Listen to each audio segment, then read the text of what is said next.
Welcome to the best of the Anthony Cumia Show. 1 hour of highlights from this past week. Comedy, politics, current events, and pop culture. All completely uncensored. Brought to you by Harrys.com. Go there right now. Use the code Anthony. Get $5 off your first purchase. A month's worth of shaving. Just $10 with that code Anthony at checkout at Harrys.com. Code Anthony. How old are you kids? Did they Halloween? 7 and 3. Oh, okay. Halloween's So you're coming up. totally doing that whole thing. I'm excited this year because there's a street across the street from us where I met. You start becoming friends with the other dads, and it's finally happening. And these dads, like you put it off. These dads have like kegs in their garage down the whole street, and they just let the kids go out for 10 minutes. You do the one street, they're done, and then it's like a party. It's on Saturday night this year. Oh, okay. You're going to be drinking in a garage? I'm going to get wasted in a couple of garages. Then take the kids Have candy. food trays laid out. There it is. Yeah, that actually sounds pretty good for a little community. You got to drink on Thanksgiving. Nice. Harlan Williams has the best Halloween joke. Yeah. Because I grew up in Beverly Hills. I went out for Halloween. Guy gave me an apple with a razor in it. It was electric. Funny joke. That's a funny goddamn joke. Yeah, years ago, they fucking just would let the kids out and come back later. And then you come back. Now you don't see that at all. Everybody is like escorted around. George Lopez has a great bit on that. Yeah, and he's kind of zinging like white people for being soft with their kids. It's so fun. It's so fun. You really. Dude, it is true. It's like kind of. I noticed you don't see like kids even out doing anything. No, they go out 2 PM. Lopez says, L.A. The parents take you fucking open the door. The sun's in your eyes. The sun's in your eyes. Oh, scary! Look at that. And George is like, "Get off my fucking steps, you punto!" And the kid comes, "I'm not a punto. I'm a pirate." So he's one little gay. I'm not a punto. I'm a pirate. And then he goes, he goes, the Latino kids, they're like 16 years old, no costume, just a fucking paper bag. Yeah. And they go, trick-a-tring. Trick-a-tring. Trick-a-tring. Excuse me? The white boy. I don't understand what you're saying. What do you want to ride at the Home Depot? What do you have? Classic bit, man. Does Mischief Night still even exist? Like, we used to do some. Do you remember domestic terrorism now? If No. you fucking don't remember toilet paper a Mischief house. Night? No, I don't joke, because we didn't have it right. You didn't have it? No. Dude, we Fuck used is to have a Mischief Night? fucking stuffed person, and we would just fucking hanging over a tree limb, and we would drop it on cars so they would think they hit it. Oh, that type. That's mischievous. Yeah, we didn't call that. I thought you meant like when they light buildings on fire or something like that. Well, it's funny that your wife was abandoned by your father, because I had 2 friends that were abandoned by their father. They didn't see him since Girls? they were like, no, it was a guy. Boys? Boys, and he had sisters. But dude, they knew where the dad like was banging another girl on the side. And it's funny what you don't think of when you're a kid. They're like, we're going to go down to that lady's house that used to fuck our dad, and we're going to write whore all over her windows. With wax, not soap, with wax. You can't get that shit off there like fucking candles. And I'm writing whore on it. I'm like, oh, okay, this is fun. This is fun. I didn't even know what whore meant. Janice Rossi, she's a whore. I'm still going out. Oh my God! We had we had the Melvins. You remember I talked about that family. It was my most popular. It was like my 3rd podcast, and I brought up this people that lived across the street that were mentally ill. Oh God! They intermarried, and it was 2 families. Holy shit! You mean they were incestuous? Yes, and real hillbillies and shit. And shit. I talked about my podcast. It's still, I think, the most popular. It was only like my 3rd. Hear that people one. Yeah. fucking going crazy. Colin Quinn said you have to talk about the fucking family across the street.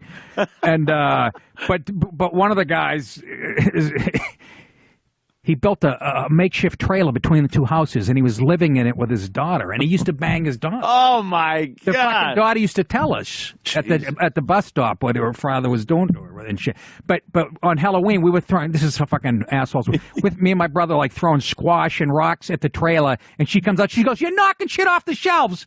We're hitting this makeshift trailer with fucking with fucking summer squash in my father's garden. Our little fucking love nest. But we stopped when she came out because we liked her. We actually liked this little girl, And but we didn't know. We thought nobody was home. Sad little story there. Well, the guy was crazy. He comes, he had a pony. He bought his fucking daughter a pony, right?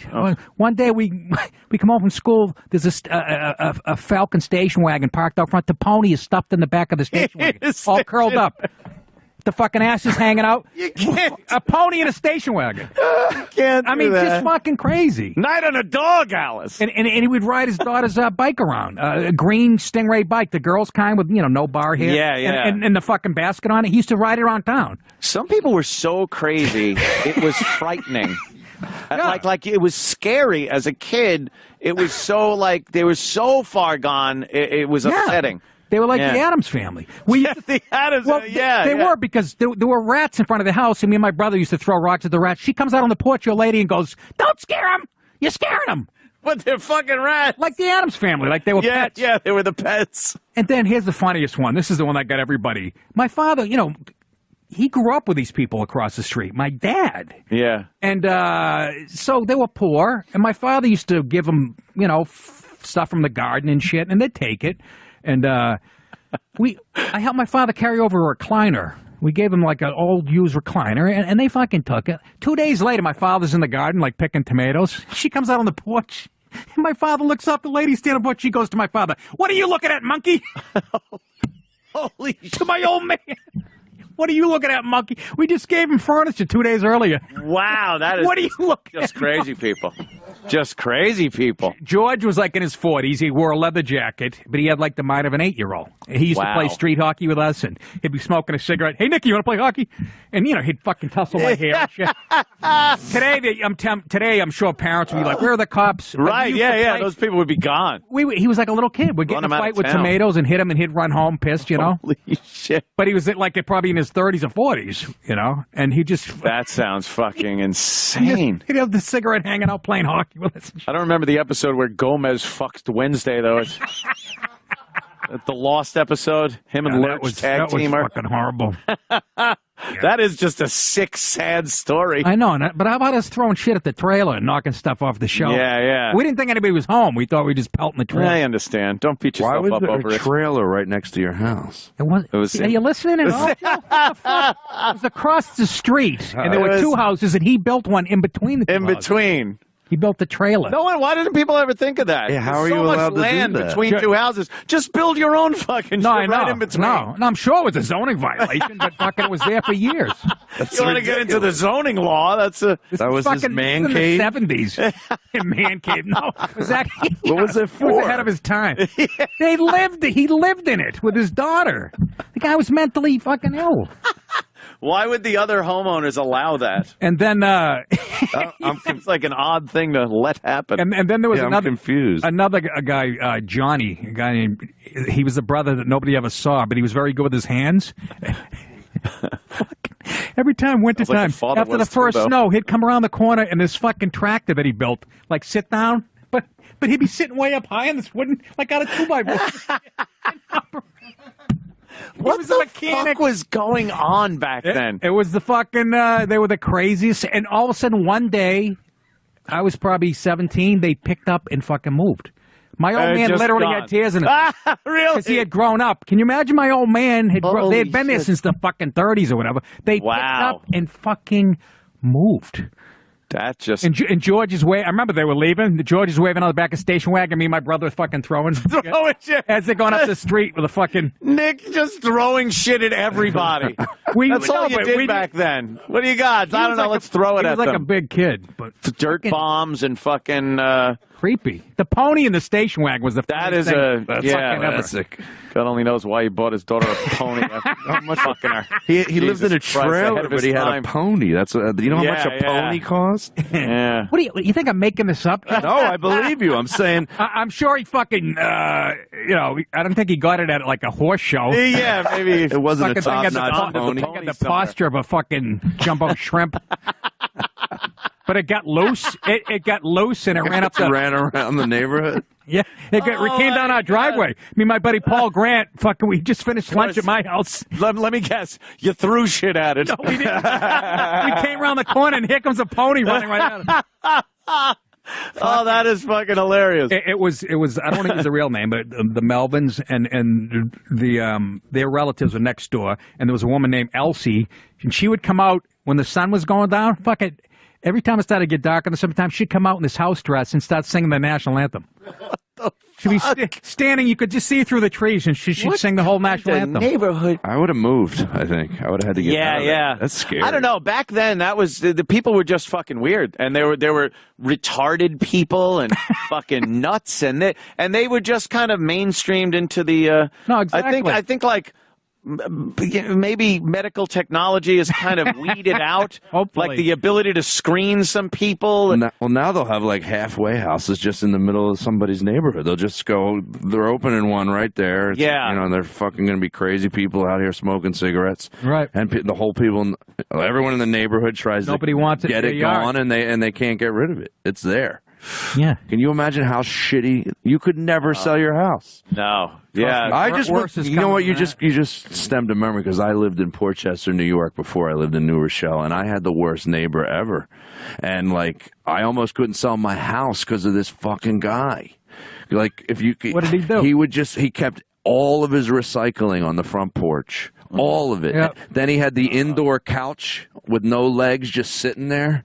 On the porch? Yeah. they had the shit couch on the porch. The indoor couch. Yeah, and he had a weight bench on the porch. I used to do a joke about it. I go, I'm going to knock on his door and say, how much for a membership? I want to join your porch. Guy was a fucking loser, man. And I would have people, and I'm the most anal Italian guy ever. Like my house is spotless, you know. Yeah. And people would come in and look at our house as they were leaving. They would look right and go, what's going on over there? Yeah, there's a problem. Is that a halfway house? That's what they would say. Dude, I don't know how I sold it. I was like, I'm out of there. And then I started to know the new people, and they would be like, yeah, your neighbors are kind of being assholes to us. And really? Like, wow. oh, shit. Why did I give this lady my email? It was never a problem when I was there. I don't know what you're talking about. Yeah, I lived in Central Islip in garden apartments when I was growing up. I guess I was about 9, 10, somewhere around there. And it was during the Vietnam War. And the neighbor had a son that went off to Vietnam. I remember the big going away party and everything. And he came back to visit after a while. And I remember going up like, hi, whatever his name is. And he was just gone. Really? Just gone. And my brother said something to the mom like, oh, so how long has your boy been over in Vietnam? And my brother is maybe a year and a half older than me or something like that. And the mother goes, he's not a boy, he's a man. You have to be a man to fight and kill. And Joe's just like, Oh, okay. Sounds like he went crazy from her, not mom. Yeah. Maybe that was exactly. It. He had the 1,000-yard stare when he was fucking 5. The playpen. That's right. He went to Nam to get away from her. Yeah. It's more get some peace and quiet. You know, you could get killed over there. Yeah, I know. Yeah. What's your point? It's the best of the Anthony Cumia Show. The Anthony Cumia Show airs live Monday through Thursday from 4 to 6 p.m. Eastern in glorious high-definition video, exclusively at anthonycumia.com. Dennis Hof. Hey, I love your set. I love your show. You know the bunnies watch your show. I love it. Love the idea that the bunnies are watching. Dennis, how you doing, man? I'm doing great. You know, today's my birthday, and I was going to spend a quiet day doing some fun things, maybe a little hips, lips, and fingertips with caress of kisses, and then Lamar Odom had a problem at my place. Yeah, we heard about that. How bad is the problem? I mean, he was taken to the hospital. That's pretty much all we know. Well, what happened is he on Saturday, he called looking for me, and the manager called me, and I said, go pick him up if he wants to come out. And I put him in my VIP house attached to the Love Ranch Las Vegas, my brothel in the South. And he got there, and they told him on the phone, no drugs. You can't do any drugs here. And you're going to be staying in Dennis's house, and we'll spoil you, but you can't do any drugs. And he agreed to that. He got there, got a bottle of cognac, which is still about a third of the bottle left that the police confiscated. and started drinking, having fun. He was partying with a couple girls, especially a girl named Ida Cherry and another girl named Monica Monroe. Both of these girls you can see pictures of, Anthony, on loveranch.net. We saw, I saw some of the pictures of these girls, and they looked quite attractive, quite beautiful. Absolutely. And you know, that he was just having fun. The only negative thing we saw while he was there is on Sunday evening he got a call, and he was a little bit upset because it was something about the TV show, the Kardashian Big Ass Clan, and showed something about him on the show, and I guess he wasn't overly happy with that. Oh, okay. And then now, who finds him? Like, how did it go down where they found him? Well, Tuesday morning at 6 o'clock, the girls were with him. He went to sleep. They left to go do some errands, go to the gym, and do all their things. And about midday, one of my staff members goes in and brings him some food. He was sound asleep. Everything was fine. And then at 3:15, the girls came back to wake him up, and then he was unconscious. Wow. Laying on his right side. We called 911 immediately. 911 said, put him on his left side. And I don't know what the significance is, but put him on the left side.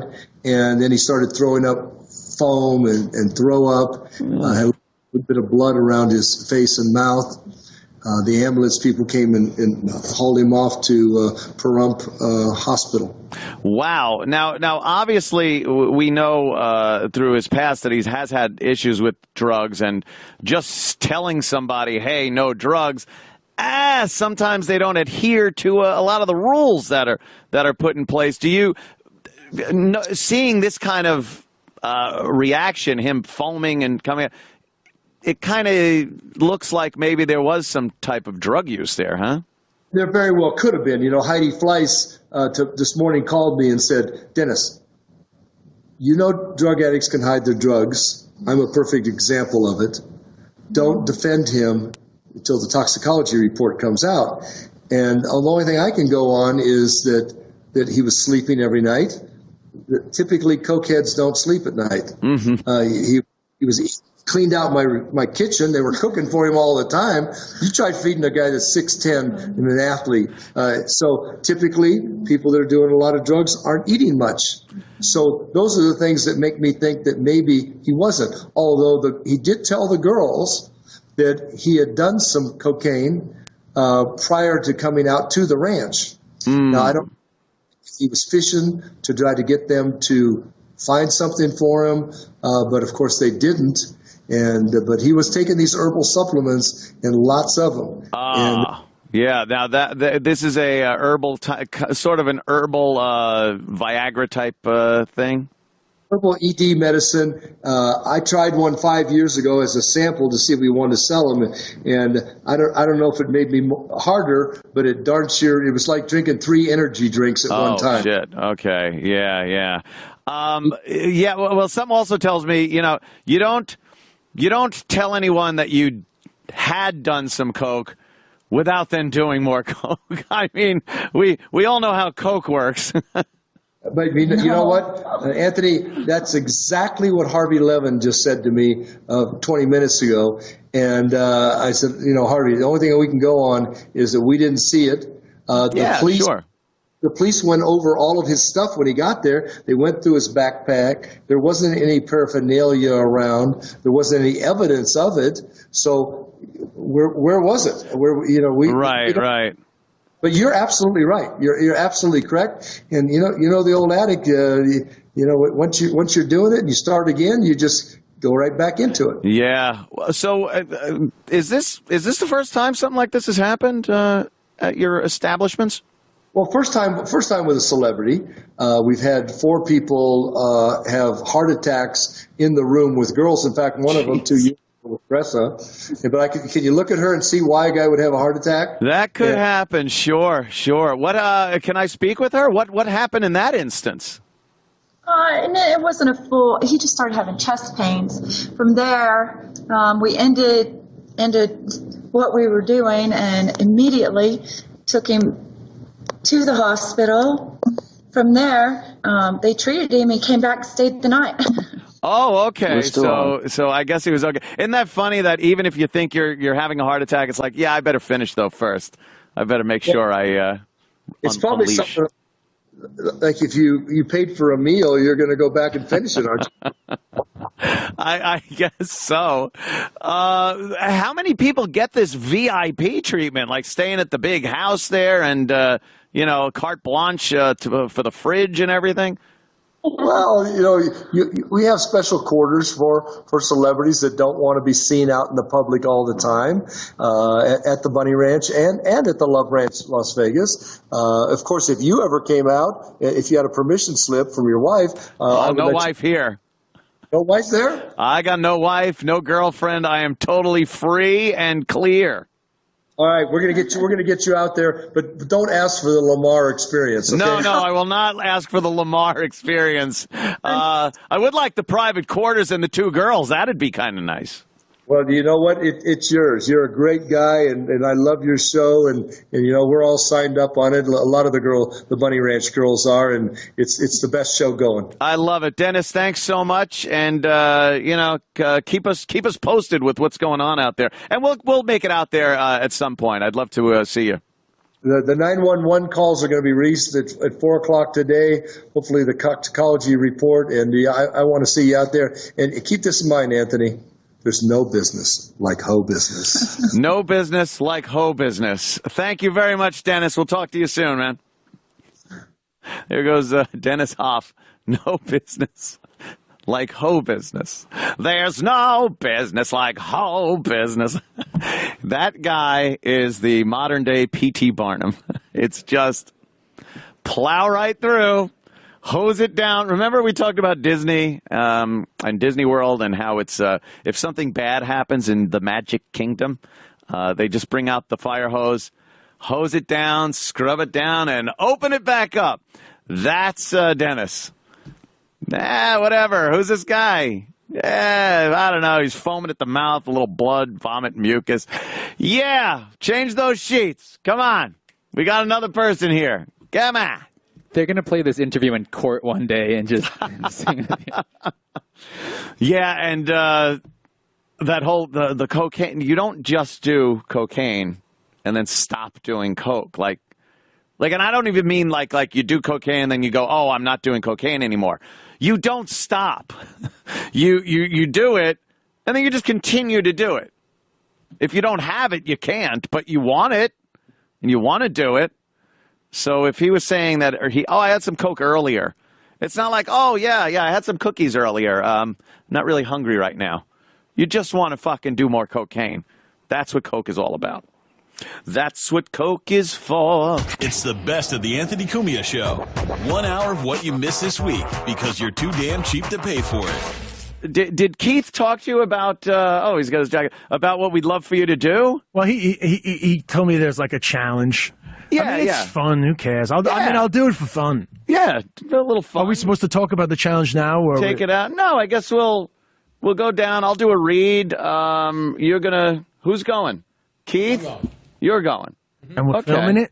And then we'll beam it up to here? Yeah. Okay. We'll give it a shot. Logistics. There's any number of things that can go wrong, but I guess going wrong is also fine. It's whatever it is. Let's give it a shot. Yeah. Why not? Well, the great thing is if you do it in their language, it can't be offensive. That's true. This would be one thing of like, just be careful. But actually, we'll be speaking Chinese. All right. Go out with Keith. Let's do it. Take a walk out with Keith. I'll do a loot crate spot, and we'll come back to you guys outside. This is a little experiment here. Is it line 1? I will pick up now. Hello? All right, so it's me. We're going to get this going now. Okay, cool. You're out on the streets. We're watching you. We are out on the streets. We were in the elevator, and there were 4 women speaking Chinese, and I don't know, they were talking about how smelly one's vagina was or something. Then he chimed in, and they all started losing their mind. Oh, shit, that's hilarious. Yeah, it didn't work in the elevator. All right, so hold on. I'm going to give him the microphone and everything, and we'll go from here. Okay. All right, so I need this one. Yeah. Look at us out on the street. Look at this technology. Right. Look at this. We're live. Hey, how you doing? Look at that. Oh, Okay, so the phone. Oh, he's got. So this is all going through, right? Oh, yeah. Okay, great. And so this is we're going into the Fuji bakery. I'm going to make an assumption that they're from Fuji, and they actually speak a very different dialect, but I assume they're Mandarin. And actually, there's hardly anybody in here, mostly white Americans. But we'll see what happens. See if I can... Actually, and there's a cop in there. Keith will take care of him. Yeah. Okay. Keith will take care of him. He's a... Oh, yeah. Oh, geez. Oh, but he's actually a Chinese guy. Oh. Okay. 你们是中国人吗？中国人。我是脱口秀演员，我可以讲个段子吗？我是脱口秀演员，我可以给你讲一个段子吗？这是表演，你知道吗？可以吗？我给你一个。我在美国，我特别喜欢跟中国人聊天。我看见中国人，我说你是哪里的？但是我说英文，我说 Hey, where are you from？ 他们每次说 I'm from Beijing。你听，他们每次说 I'm from Beijing， 因为他们觉得我。What was that just walked by? I think we had a Yeti sighting. 你是北京的，我之前就在北京。你是北京哪里的？然后他们说你会说中文，我是四川的。Oh, look, he's turning them around. What? 其实没关系，我只想给你讲段子那个。哦，你是美国人吗？你是在这儿出生的，是不是？哦。那我是脱口秀，我是一个 stand up comedian， 你知道吗？你是福建人是不是？是哪里的？香港。哦，不好意思，我不会说广东话。哦，是吗？哦，你们都 they speak Cantonese. They speak Cantonese. They speak Cantonese. 没关系。Oh my God. How much did they understand? Any? Not much, actually. Not much. Her daughter started translating. It really was a bit of a disaster. Well, I thought it was great. She looked completely confused, and you started turning them around with your charm. 没关系，这是一个广播台，所以我说话他们都听我说。我的目的是让你们笑，但是我失败了，你知道吗？失败了，是不是？好，谢谢，多谢，拜拜。That's fantastic. The only laugh I got was when I said, "This is a radio show, live radio show, and my mission was to make you guys laugh." But I failed, and when I said I failed, she laughed. So there you go. It's just a different culture, I guess. It's not a different culture. How many people, in any language, if I walked into a cafe and dealt with the people who are like organizing the napkins, it would be very hard to make them laugh. Good point, Des. But, I do my best. I have any Subway jokes? No. Oh, Jesus, man. Hey, 你是中国人吗？Oh, 不是, he's probably Korean. Probably Korean. Here's a routine. Here's the thing that I always encounter in New York, right? So like in China, when you're foreign and you speak a little bit of Chinese, yeah, they're always like, "Oh my God, your Chinese is amazing!" Like you could literally just be like, "Hello," and Chinese people will be like, "Oh my God, your Chinese is amazing," right? So like sometimes I feel like we don't do that with Chinese people. Chinese people speak English, and we're just like, whatever. Like, where's the toilet? Toilet's over there. You know, when Chinese people speak English, I'm always like, "Oh my God, your English is amazing," and they're always like, "No, I'm fucking born here, bro. I'm fucking born here." Yeah, we all have our preconceived notions, I guess. Wow, that is really fun. And we figured out that this works. So that's kind of a good experiment that we did here on the show. Why don't you come back up and... get hit by a car. Oh, yeah, don't get hit by a car. Come back up with Keith, and we'll finish up. Thanks a lot, Des, for doing that, man. Thanks. The highlight was the elevator. But yeah, I wish we would have seen that, but okay. We'll see you in a couple. See you in a minute. There we go. There he is. Come on back in here, Des. Very good.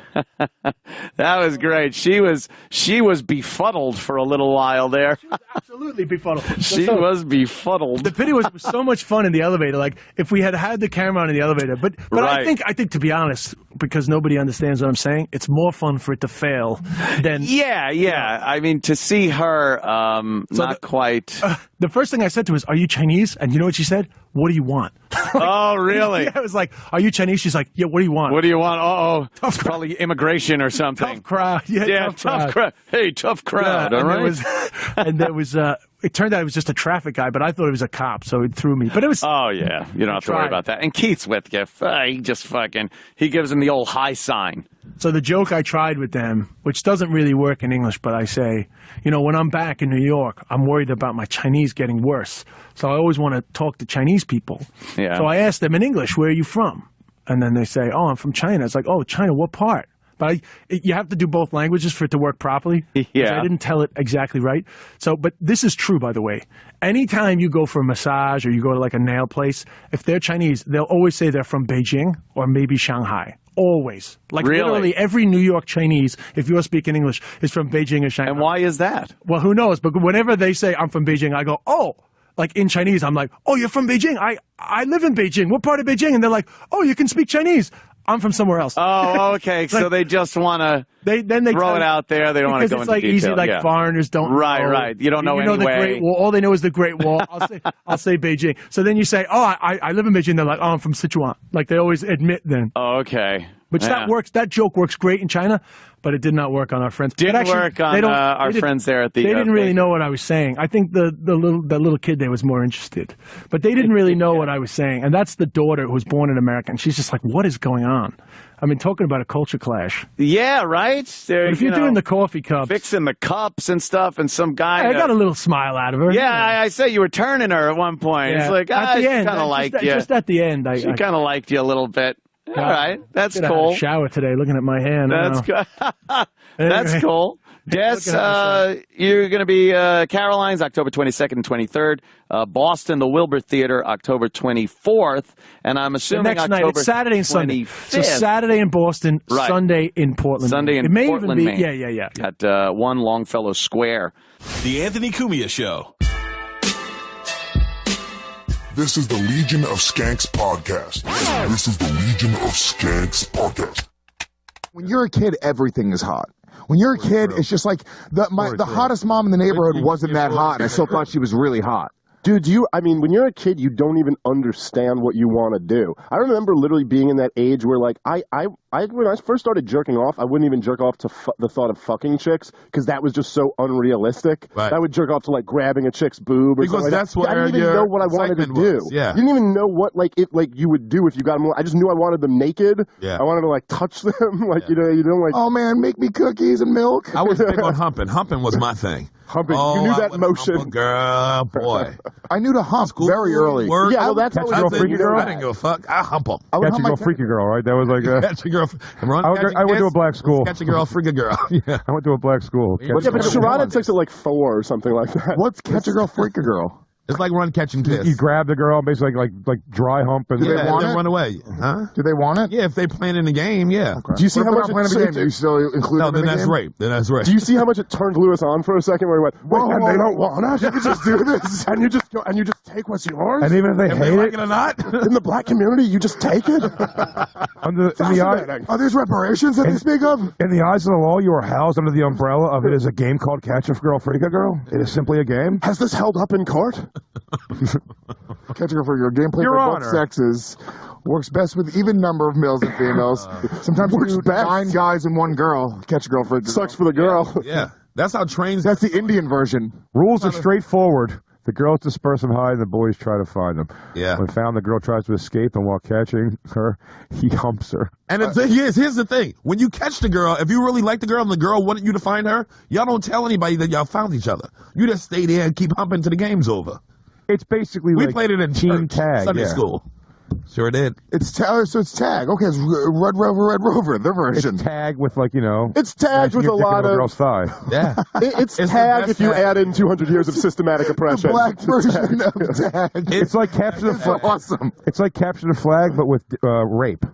I'll tell you right now, black music, black entertainment, But it's just black one tag. it's the same shit as... Yes, it's just playing tag with Jim Crow. Run, catch, and kiss is the same thing as fucking... No, not catch a girl, freak a girl. That is... You played run, catch, and kiss before? You run, catch a girl, and you're supposed to kiss her? But boys don't stop at kissing. You're a boy. That's why I turned into... I would have stopped the kissing. I wouldn't have believed she wanted to kiss me. I would have crashed her and been like, you don't have to do this. Your self-esteem was nothing. God, dude, nothing. That does describe JJ Catch. You can just go play with the other girls. You probably don't want to kiss. I'm sure you want to freak with another boy. That's by the way how Jay started a relationship with that girl. Probably it was just. I mean, if you want to talk about it, fine. We can sit here and talk for a while. I mean, like, don't even tell me you're really pretty. Like I want to, but tell me how many boys you freaked with. How many boys? How big were their humps? How many humps? What size dick do you want? What did Philadelphia do to you? And tell me the porn star who has it, because I know you look. I want a Shane Diesel. I want to be obnoxious. No, I don't want to have a huge dick. No, I've said this before, and I think that you guys you're a little blinded by your perspective of it all. I don't. That is more of a burden than a blessing to have like a 13-inch dick or one of these fucking humongous. Dave, don't speak of what you. I believe you, Dave. I'm talking like goofy big. I've talked it's goofy. Dude, Artie goofy. told me that he talked about this. I think it was on the podcast, but he was saying the same thing. He goes it's more of a burden than a thing. Yeah. There's more chicks that he'll hook up with. And it's like it's hard to fuck, or they're turned off by that. Dude, some girls are turned off by it. I've had trouble with my dick where girls are like, that's too big. That's actually what happened with the Walmart crash. It was Artie's dick. It threw off the weight of the limo. Right. That guy bumped into the car. Artie's got a big old dick. That truck gave it a love tap. And then Artie knocked down a couple things. Me and Godfrey, Godfrey's got a Godfrey rocking. Godfrey's got a fucking huge. A girl told me, I believe, a girl told me over a decade ago. A decade. It was a long time ago. But I always remember this about it. She said Godfrey comes and he screams like Lexington Steel. Jesus, I just made. Dude, Lewis just came. My mic just came in my lap. Oh my god. Lewis just did the like 1980s TV thing when you see a hot chick. I heard. And then Godfrey came. Whoa. Yeah, I heard he's a screamer, which I think is hilarious. And all. Dude, we made these two girls so one time funny. at his house. Like, this was a long time ago.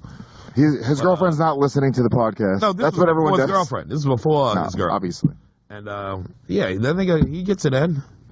Yeah. He's got a good wallop. Well, hold on. Here's the thing. I don't look at African Muse like I look at African American Muse. Ain't the same Muse. We got better Muse. I'm gonna tell you the truth. American black dude. Oh yes. I imagine an African mule has. Well, we brought over the best and the brightest. So that's right.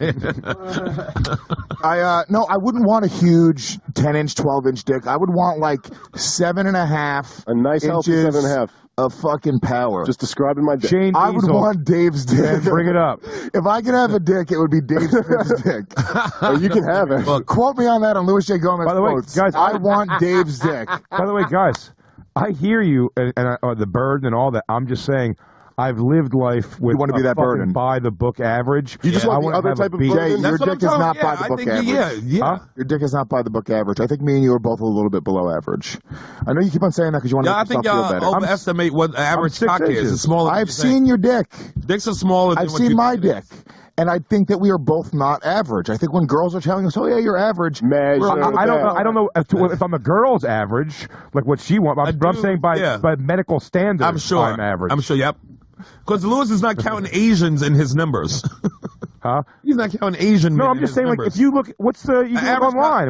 Average cock is smaller than what you think. Yeah, I think it's like 5 point something, and I have like a 6-inch. But I mean, I'd say my dick is average. I wish. Okay, you have to understand, I would call it below 20% average. of the population never gets laid. All right, so they're just they're skewing this average down a lot. Like, there's a lot of 2-inch dick dudes who just have removed themselves from. Oh yeah, what about Ben's never banged the chick? Maybe he has a huge piece though. No, Ben's got a weird, it's very skinny. small. He might have a fucking heavy. He never banged the chick, you said? No. What do you mean, like virgin? Yeah. Man, get this nigga laid, man. Gavin's working on it, I believe. No one's not doing that. Working on it. Let's call some chick to fuck him. Hold on, here's the average. Hard, erect. Man, get that dick out here, boy. Now, my flaccid is... not, that was... There's no way that's the average erect penis. Yes, it is. Now, I'm below average.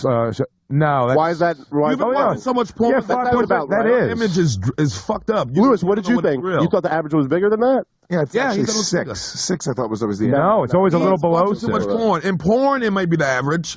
Lewis, come on, man. Feel better about your dick.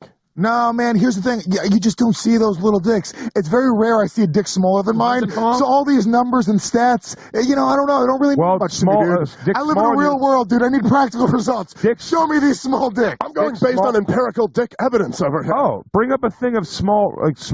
Yeah, can we see some small dicks? Maybe then I'll feel better about myself. Let's show me some real tiny dicks. I'd rather see the trannies' dicks than just small dicks. Haven't you seen on There's nothing sad about a tranny. They're having fun. They're living life. Small dick is just... They chose to be this. Oh man, this is going to be. No, don't bring up micro penises though. That's haven't you seen on like efuck.com where they'll have the one where it's just like the girl pointing and laughing at a guy with like a 1-inch dick? Like, yeah, there's guys with like 1-inch dicks. Nothing funny about that. I never click on that one. I don't click on it. I know the rapper Little Dicky. He's making fun of his small penis. You know what's hilarious. Funny? You know when I'm watching porn, they have the ads on the side there. Sometimes I find myself just drifting away from it and watching that animation of the guy's dick going like do do do do do. Hold on. Like you can Jay, be bigger. Good question for both of us. That guy's body with that guy's dick or a big dick with a fat body? Look at that bod, dude. Look at that. I mean, how bad do you want a side tattoo? You have no idea how much I want a side tattoo. Jay, I also want to tell you, you're not coming down from like a huge dick to this tiny dick, okay? You're going from an average dick to this dick. You're only losing like... Ooh, go back to that. Go back to the other guy. No, go back to the other guy. That one. That guy's body is the perfect body for this question because he has a great fucking body. Look at those abs. That's what Jay wants to look like. Deep down inside. That is actually the one guy who, like, a chick starts. Look for that dick. Dude, that guy. That chick. Well, I don't know how small his dick is. Really see it over his hand. All right, let's give him a number. Forget it. You can't see the number. Well, you can't see his dick, but leave that guy up. 4-inch dick. 3.5. And that body. And that bod. Or nope. All right, fine. 4. We'll give you 4. No. With that bod. Also, no. You're gonna take an inch off your dick. That bod, you take an inch off your dick. Just an inch. Because now, by the way, if you take an inch off my dick, I'm average. I'm 5. I'll be 5. You had a 5-inch dick, dude. But you take an inch off. We take a little bit of the circumference off. Your balls. By the way, your balls stay the same. My heft is is my saving grace here. You're taking away my heft is my career. Lewis. We're taking away some of the beef. We're shaving it down. Ooh. We're shaving it down. Can we go to commercial before body answers? Because this is serious. Imagine we got to move your dick up a narrow stairwell. Or we have to get you gain the couch doctor to 50 take it apart pounds, and put it back together. But you also have a big, meaty, 10-inch fucking badass. I gain 50 pounds? 50 pounds. It's not even as heavy as you've been. Right. But that's it. You don't get to change your body ever again. 50 pounds heavier and... You get the dick you want. 10-inch dick? The dick you want. Bring up Shane Diesel's dick. Whose dick do you want? Say it. Shane Diesel. You want Shane Diesel's dick? I want to see it. Say you want it. He'd like to take a look at it. He hasn't made his choice yet. Fascinating Jay so much. Let's see. No, I want to show the world why this decision I might make is about. You know what's interesting about this show, by the way, Judge, just taking a step back. When it's 11 in the morning, we really do. We talk a little bit more about serious issues. Yeah. You know what I mean? When we come in, when we do the show earlier, it doesn't just go right to the same, degenerate topics at night. Yeah. It's to show the fans we're not always just getting hammered. We've at 10 p.m. Sometimes we're talking philosophy at noon. Range. KRS-One. Okay. Now, Jesus. Well, how do you get pictures of me in here? Can you show me Shane Diesel boner, please? So you want a black dick? Well, he doesn't. Oh yeah. Is it going to be that color? Yeah. Dude, he does a series of these called it comes with a white girl. Like, dude, they have a series called like It Doesn't Fit. It Won't Fit in My Mouth. Yeah, dude, that's just fucking obnoxious. Right? Yeah, well. Now, what's the question? Happy, do I gain 50 pounds and stay there the rest of my life? My dick is the size of one of his veins. No, it is not. No, it's not. Lewis, in this thing, I'm 50 pounds for the rest of my life. Yeah. No, you're not 50 pounds. You're 50 pounds heavier. Only give me 10 years or so. The rest of my life, yeah. With that size dick. Can I dial back? Can I have made this decision? That decision made maybe at fucking 20? Maybe. now. It's fun having a big right dick, now, because though. I'm talking about right now in life. Babe, I know what you're saying, because like at 18, no, here's I why would he's have not done getting anything it. for a bigger dick. But I've lived life. I got a kid. I fucked plenty of hot chicks. I don't really need a bigger dick. I get what the game is now. Right. I don't need I have a decent dick. I have a way above average sized dick, apparently. We're all having we're all having an enjoyable, just hypothetical conversation here. Wait till you know what? Fuck this whole thing. Get out of here, Genie. I don't need a bigger dick. Beat it, Genie. Get out of here, Genie. I don't need a bigger dick. Come back when I'm 18, you I fuck stupid plenty of hot chicks with this little fucking average dick. One of your wishes could be going back to being 18 and living it all over again with this big dick. But you have to blow a tranny. The Anthony Cumia Show. This is the best of the Gavin McInnes Show. Anonymous Cop, are you there? Yes, I am. So, Galen Burrow, Boffman, sorry, you've seen him on the show, right? Yes. We've talked about this via email. And he got me on this kick where he said 95% of the people shouldn't be there. Now, what he meant was 95% of the people are rehabilitatable. Okay. And 5% are sociopaths who they could have had, they could have grown up in Buckingham Palace and they would be murdering people. They were Jack the Rippers. Obviously, that's too hyperbolic to consider when you're talking about society, because we can't afford to raise everyone in a bubble of perfection. But when I talk to other convicts, like this guy we had on the show who spent a bunch of years in prison for beating up someone who was trying to rob him, but he was a drug dealer and they framed him. He spent 6 years and he goes, look, man, I was getting into some heavy shit and maybe that time saved me. And he also said his number was more like, I'm not exactly positive, I think it was more like 60-40, where 40% shouldn't be in there. Now, you've worked, can we say where don't name names, but you've worked in corrections, right? Yes, sir. The Federal Bureau of Prisons for 9.5 years. And that was your main job? You weren't a cop before or after that? No, actually, I attended law school before that, and I dropped out after the first year and just started working for the Federal Bureau of Prisons. So were you one of the sort of grunts that walks around from cage to cage going, bang, bang, bang, your food's here? Right. Well, for about 5.5, 6 months I was. And then I was promoted to a position that's referred to as a case manager. And I did that for a while, and that's just mainly a paper pusher, just transferring people from prison to prison just based upon certain things and handling a bunch of the paperwork, basically. Good. You're exactly the guy I want to talk to. So when you were looking at these cases, they weren't just on paper. You'd meet the guys too, right? Face-to-face on a daily basis. All right. So what is your number? As far as sociopaths that belong in prison versus the rehabilitatable ones, I would say 20 to 25 to 80 to 75. So I guess I would say 25, 75. So which are the bad guys? The 25? The 25 the sociopaths that I don't believe can be rehabilitated. Okay, here's another question, because I talked to a lot of prison guys, prison guards, and they tell me I get numbers like 2/3. Again, this is not real science. This is just me talking to dudes at bars when I visit my parents in Florida, and it seems like every retired dude used to be a prison guard. And this is back when they would beat the shit out of them, and they miss those days, they say. But they go, a good 2/3 are these domestic disputes where she was in a bad mood. He had a restraining order. She said, you know what, throw him in fucking jail. And it was really a holdover from a year ago when they had a fight, and she forgave him. But to the law, it looks like a stalker who violated a restraining order. Well, I guess that would depend on each state has its own system, like its own community. I would say its own culture within the prison system.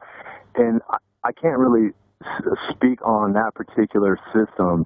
But where I was at, it was the Federal Bureau of Prisons, so it was the federal it was, in particular, it was a high security institution that I worked at for 9.5 years. And so the people that were at that prison either had an extreme history of violence or they had a sentence that met or exceeded 30 years. And so these are people that, I mean, I don't think I've ever saw anybody at that prison that was there, you know, on a domestic.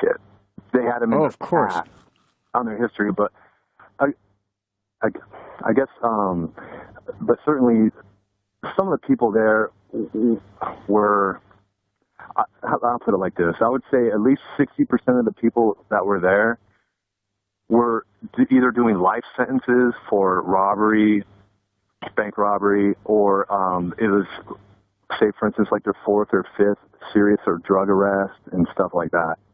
A life sentence for bank robbery? Well, if they've done, say if they've had one other bank robbery and there was a weapon involved and there was a weapon involved again on another one or on the second bank robbery and it was brandished and it was discharged or something like that. And what a fucking idiot. Exactly. And it's people like that, you know, and those people, and those wouldn't be the only 2 charges on this guy's rap sheet. That rap sheet would probably include, you know, 3, I hate to generalize, but 3 or 4, you know, assault and batteries. And I see people's rap sheets on a daily basis. I run people's criminal histories all the time. Every time we get an indictment on someone coming into my judicial district, and it's always, people like that always have at least 16 or 17 pages worth of arrests. Yeah, that's the thing about these liberals. They go, these guys are in jail for a joint. And you go, yeah, the 300th joint after he hit his wife 400 times and had robbed the local bodega 600 times, and that's the only thing they had evidence on. And not to mention, he was on bond when he was arrested for this joint. You know what I mean? He was on bond for something else. So yes, they never mention that. You're right. You know, another common misnomer about blacks and whites in prison is they say whites do more drugs than blacks, but blacks go to jail for it more. And we had Jared Taylor debating Ari the Rugged Man on the show, and Jared pointed to a study that said, yeah, but black people lie about their drug use. And the way they discovered this was they plucked out the hairs of the white and the black people they were talking to, and the white drug reporting tended to be fairly accurate, and they found the black drug reporting was wildly inaccurate. Yeah, I'm familiar with that study. I've heard it talked about on this show, but I was familiar with it before that. And yeah, that's absolutely right. And inside prison, it's all across the board. As far as the inmates there, they have to provide urine samples, and they're tested for drug usage. And I think you would be quite surprised at how much drug usage is going on in prison and how much is available there. Oh, well, I know upstate here in Rikers, junkies don't quit. They just keep going. Their habit doesn't slow down. That's absolutely right. And but it's across the board. Drug usage, it's equal opportunity. I hate to say it like that, but it is, everybody is getting busted in the same amount. There's no race that stands out above the other, but well, there is in prison. Blacks are way more represented, but I guess drug charges specifically are. I'm sorry, maybe I misspoke. We were talking about drug usage. Oh, I see. Yeah, right. But you were saying the whites have more drug usage, but inside prison it's equal. I mean, they use just as much as anybody else. It's all equal in there. What percentage? Again, we're doing an internet fucking TV show. We're not Stalin. We're not writing this down with a quill and setting it into law tomorrow. So this is just 2 guys shooting the shit. I'm talking to someone who's in the field. What does your gut say percentage of inmates are doing drugs? I would say 40%, 35 to 40%. Holy shit. Okay, we have to go pretty soon, but here's my last question. You're Superman, right? You've Sure. got we have 2.2 million people in prison right now? Yes. You're going through those cases tonight with your superpowers. You can interview them all. At the end of this 8-hour period where you go through all 2.2 million cases, how many are you just crumpling up and going, you know what, this guy's free to go. Fuck this. I would say 1.4 million. Really? Wow, because we've spoken outside of this show a few times, and you don't strike me as a liberal. You're not a deadhead. You're not a progressive. But even you, who I would say is somewhat conservative, is in the field, and you think the number of people in there is up to 50% illegitimate. Yes. I wouldn't say illegitimate. I would say, oh, okay, I'm sorry. Then maybe I misunderstood you. I would not cut them loose because I think they're on a bad. They're there because they were wrongfully accused or anything like that. I would just say, in an effort to begin reform, I would do that. Right. No, we're on the same. So 1.4 million shouldn't be there. Would be better off out. Let's get them out. They're not. It's not going to turn into Sodom and Gomorrah if we get them out. Right. And I think depending, like, if it was me personally, if I was going to reform the system, instead of doing these 5 to 40-year sentences, I would bring them all down as a flat sentence for everybody, so there's no arguments for disparate impact or anything like that. But I would make it a flat, like 3 or 4 years, regardless of the amount, okay? Not saying if there's violence involved, then that's, of course, going to be bumped up. But I would make it all flat, 3-year sentence for everybody, swift and certain punishment, no probation, but 3 years. And if anybody at this point in the next 8 hours I discovered that they're beyond the 3 years and they meet some other criteria, then yeah, I would feel good about cutting them loose, provided that that's followed up with some extensive rehabilitation where it's needed. Right. Yeah, especially with drugs. Yeah, I was at a wedding in Wisconsin recently. Some dude did 6.5 years for dealing coke, and he was just the sweetest man. His parents were human garbage. His dad had remarried, even though he was, I think, 40, his dad had like a 18-year-old daughter with some other woman. The mother was never around. They were raised by some stranger, some granny who lived down the street and would take in the wayward punk rock kids. And I'm just looking at him going, prison seems to have worked out pretty good for you. You're married now. You're running this wedding. You're hugging everyone. You're cool to these shitty parents that abandoned you. You were going down the wrong path. You were getting in fucking fights with gang members every night. I mean, it's obviously incredibly difficult to evaluate 2.2 million people, but something's up. Absolutely. And the majority of the guys I've dealt with these guys when they get released as well, and the majority of them are just like that guy you explained. Just like it. They say, you know what, I was really headed towards a dark place, and I was spinning out of control, and I'm kind of thankful that I was caught when I was. Otherwise, I may have done something a little more heinous. It was leading that way. So I've heard that countless times. Fascinating. I almost said your name. Anonymous Cop, would love to have you back on the show again. I want to talk about this more because we need to get to the bottom of it. Because if it's as bad as I think it is, we need to quit our jobs and devote our lives to fixing this problem. The Anthony Cumia Show. Now we're talking uncensored.